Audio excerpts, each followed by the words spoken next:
Bonjour les Gouklis. Aujourd'hui on va parler des masques César.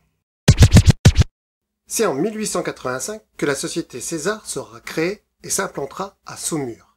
Au départ, ils proposaient des masques de personnages et d'animaux en papier mâché. C'est en 1938 qu'ils obtiennent la licence d'une grosse gamme, celle de Disney. Passe du masque en papier mâché au masque en carton à plat. De Mickey et un Minnie en passant par les trois petits cochons. En 1939, ils utiliseront la technique du carton embouti, c'est-à-dire pressé contre un moule. Ils fabriqueront des masques des grandes célébrités historiques et politiques, telles que Churchill ou Staline.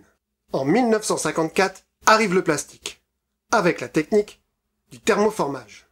Les plaques de plastique chauffées prennent la forme du moule, sont ensuite retirées à froid, puis peints à la main. César fabriqueront des masques à l'effigie des grandes stars telles que Johnny Hallyday ou les Beatles. Mais surtout, obtiennent les licences de tous les grands dessins animés diffusés à la télé. Nous aurons des masques de nos principaux héros de nos séries préférées. Des masques pas chers, mais aussi très fragiles.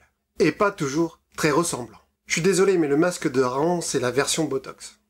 Il y aura plus de 3500 masques différents. Albator, G.I. Joe, Masque, Capitaine Flamme, Musclor, Pif, Cobra, Candy, tout y passe. Un présentoir géant de Goldorak a été créé par César en 1978.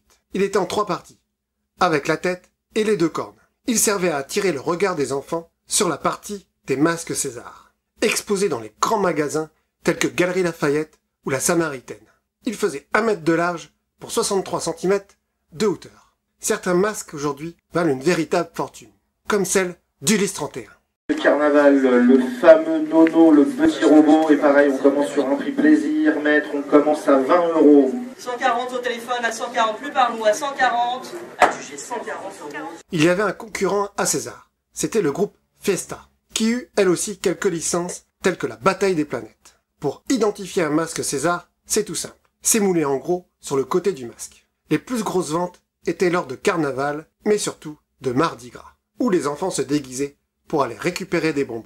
En province, je trouve que c'est beaucoup plus pratiqué. Le Mardi Gras est une fête beaucoup plus répandue. On pouvait aussi avoir un masque lorsque l'on achetait une panoplie de déguisements, comme celui d'Albator que j'avais quand j'étais petit. En 1971, ils développeront un autre type de masque, à base de billes de latex, afin de faire des masques intégrales. Ce qui aura un grand succès aux États-Unis où ils exportent 50% de leur production. En 1992, la famille César décide de prendre leur retraite et vendre leur société. Le nom du groupe César existe toujours et continue à vendre des déguisements. Jusqu'à présent, l'affaire était restée entre les mains de la famille.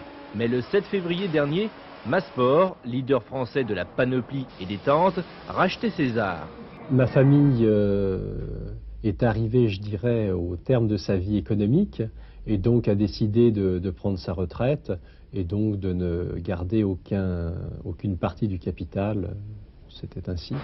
C'est moins de soucis pour vous? Non, c'est pas moins de soucis. Je pense que le challenge continue et je pense qu'il sera très positif dans l'avenir. Donc je ne raisonne pas comme ça. Le Mardi Gras a été au fur et à mesure des années remplacé par Halloween. On a donc perdu le fait de se déguiser en nos héros préférés pour basculer dans l'horreur avec les vampires, les monstres et les zombies. Nous sommes à Saumur chez César, le leader mondial du masque. Pour cette PME qui emploie une centaine d'ouvriers, dont une part importante de saisonniers, Halloween est une aubaine. N'hésitez pas à mettre en commentaire vos souvenirs de cette gamme.